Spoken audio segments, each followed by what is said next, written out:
अस्सलाम वालेकुम दोस्तों, आप देख रहे हैं Anmol smart cattle farming YouTube channel. दोस्तों, आज की वीडियो है एक बछड़े से मुतालिक। चोलिस्तान ब्रीड का ये बछड़ा है, खीरा है अभी बच्चा। और इसका जो वज़न है मैं आपको बताऊं, 6.5 मन गोश्त का वज़न। कमोबेश में मोहतात होकर आपको बता रहा हूँ, मुमकिन है 7 मन भी हो। मेरा यही खदशा है कि 7 मन में है ये बच्चा। अभी खीरा है, ब्लैक कलर में, अच्छा नाफ झालर है इसका, और माशाल्लाह कोहान भी बहुत अच्छी है, खूबसूरत बच्चा है। लोकेशन है इसकी रहमियार खान।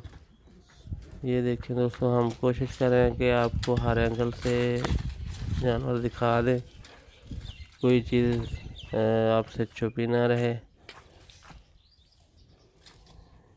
माशाल्लाह बहुत ही एक्टिव है बच्चा। और इसकी लोकेशन है रहमियार खान। दिए गए नंबर पे आप रब्ता करके डील कर सकते हैं।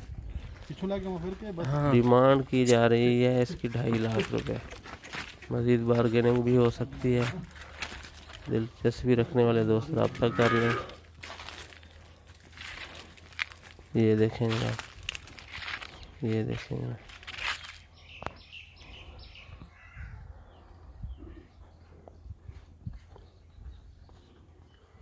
और दोस्तों, आखिर में एक याद दहानी कि चैनल को सब्सक्राइब करें, वीडियो को लाइक करें। हमारा फेसबुक इसी नाम से, अनमोल स्मार्ट कैटल फार्मिंग के नाम से, उस पेज को भी आप फॉलो करें।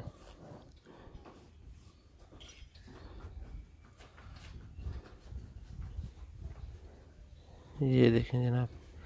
तो दोस्तों, इसी के साथ इजाज़त, नेक्स्ट वीडियो तक के लिए अल्लाह हाफिज़। अल्लाह आप सबको खुश रखे। अस्सलाम वालेकुम।